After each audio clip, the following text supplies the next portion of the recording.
So Marlo, second session, what do you think? It's phenomenal. I mean, it's really good. Now, I believe you said on your first session, you went to your barber, and what did your barber say? He was amazed. He was real amazed. He really thought my hair was growing back. Your barber. Yes.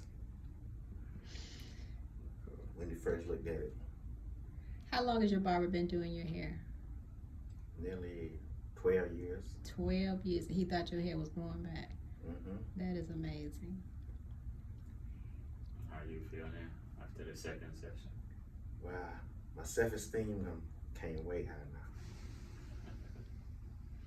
I know you wore a hat into your last session and you didn't wear it out. You think you're going to put another hat on your head? I doubt it. Yeah, I didn't think so. Looks really good.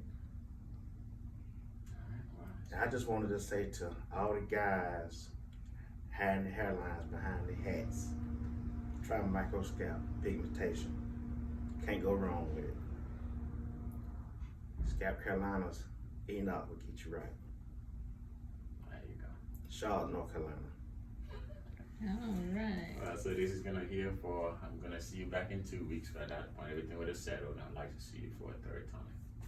All right? All right. All right. I really appreciate it.